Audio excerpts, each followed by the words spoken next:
पूरी दुनिया में 20वीं सदी तक बादशाहत होती थी और बादशाह कानून का दर्जा रखता था। और जब यह दर्जा किसी गैर मुतवाजन और पागल शख्स के हाथ में आता तो वो लोगों के साथ वही सलूक करता जो मोहम्मद शाह रंगीला ने हिंदुस्तान के साथ किया। इसका असल नाम रोशन अख्तर था। वो शाहजहां अख्तर का बेटा और शाह आलम बहादुर शाह अव्वल का पोता था। सैयद बरादरान ने इसे जेल से रिहा कराया और 17 सितंबर 1719 को तख्त पर बिठा दिया।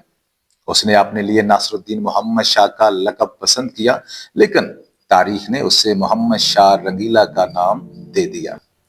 मोहम्मद शाह रंगीला एक अयाश तबा गैर मुतवाज़िन शख्स था। 24 घंटे नशे में धुत रहता था और रक्स सरूर और फाशी उरियानी का दिलदादा था। तो आज की इस वीडियो में मैं आपको मोहम्मद शाह रंगीला की शाही अयाशियों से लेकर सियासी नाकामियों तक की हकीकी और पूरी कहानी सुनाऊंगा। तो इसके लिए वीडियो को एंड तक जरूर देखिएगा। मोहम्मद शाह रंगीला अपने परदादा औरंगजेब के दौरे हुकूमत में 1702 को पैदा हुआ और इसका पैदाइशी नाम रोशन अख्तर था। लेकिन तख्त पर बैठने के बाद इसको अबुल फतेह नसीरुद्दीन रोशन अख्तर मोहम्मद शाह का खिताब दिया गया।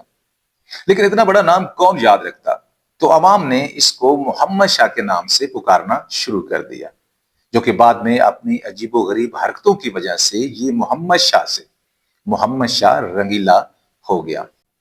बादशाह बनने के बाद मोहम्मद शाह के शब रोज का मामूल ये था कि सुबह के वक्त बटेरों या हाथियों की लड़ाइयों से दिल बहलाता, दोपहर के वक्त बाजीगरों, नकालों, भाटों के फन से लुत्फ अंदोज होता, शाम को रक्स मौसीकी से महजूद होता और रातें आखिर वो भी तो रंगीला था ना।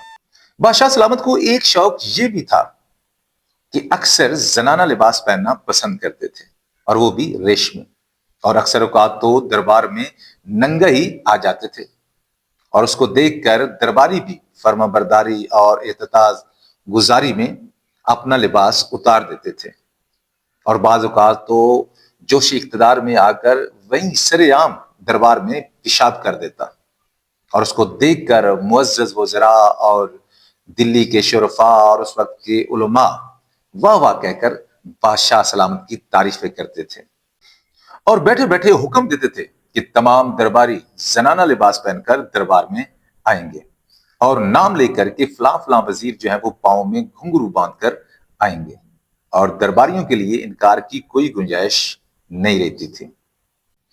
बादशाह सलामत कानून बनाने और तोड़ने के खप्त में भी मुब्तला थे।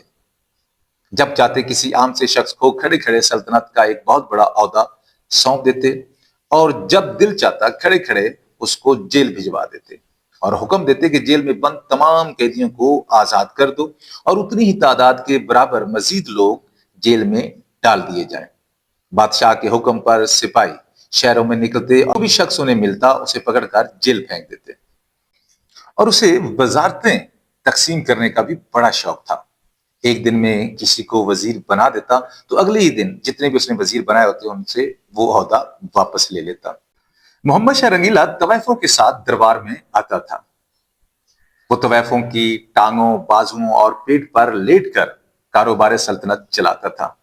वो काजी शहर को शराब से वजू करने पर मजबूर कर देता था। बादशाह सलामत का हुक्म था कि हिंदुस्तान की हर औरत उसकी अमानत है और जिसमें खयानत करेगा उसकी गर्दन मार दी जाएगी। मोहम्मद शाह रंगीला का एक अजीज तरीन घोड़ा था जिसको उसने वजीर का स्टेटस दे रखा था और वो घोड़ा बाकायदा दरबार में वज़रा के साथ वज़रा की पोशाक पहनकर बैठा करता था। 1739 में नादिर शाह और मोहम्मद शाह रंगीला के माबैन करनाल के मकाम पर एक जंग हुई। मोहम्मद शाह 1 लाख फौज होने के बावजूद 55,000 फौज से हार गया। ईरानी बादशाह ने हिंदुस्तानी बादशाह मोहम्मद शाह रंगीला को शिकस्त दे दी। जब नादिर शाह हिंदुस्तान पर हमला आवर हो रहा था तो लोगों के बताने के बावजूद मौसूफ तख्त पर दराज होकर शराब के नशे में मखमूर कहता था कि अभी दिल्ली बहुत दूर है। नादिर शाह ने हिंदुस्तान जैसी सोने की चिड़िया को कत्ल करके तमाम खजानों पर अपना हाथ साफ किया और नादिर शाह ने तवायफ के बताने पर एक और चाल भी चली कि रंगीला से पगड़ियों का तबादला किया और यूं दुनिया का मशहूर तरीन और बेशबहा कीमती हीरा कोई नूर भी ले उड़ा। कसरत शराब नोशी और हफीम की लत ने मोहम्मद शाह रंगीला को भी सल्तनत की तरह अंदर से खोखला कर दिया था। और मोहम्मद शाह रंगीला की अभी उम्र 46 बरस ही थी कि एक दिन गशी का दौरा पड़ा और सारी रात बेहोश रहने के बाद अगले दिन इस दुनिया से कूच कर गया। इन्हें निजामुद्दीन औलिया के मजार में अमीर खुसरो के पहलू ब पहलू दफन किया गया। मौरखीन मोहम्मद शाह रंगीला को ही असल में मुगलिया सल्तनत के जवाल का जिम्मेदार करार देते हैं कि अगर मोहम्मद शाह रंगीला एक अच्छा मजबूत हुक्मरान होता तो ये जवाल रुक सकता था। क्या आप भी ऐसे ही समझते हैं? टिल नेक्स्ट वीडियो, अल्लाह हाफिज।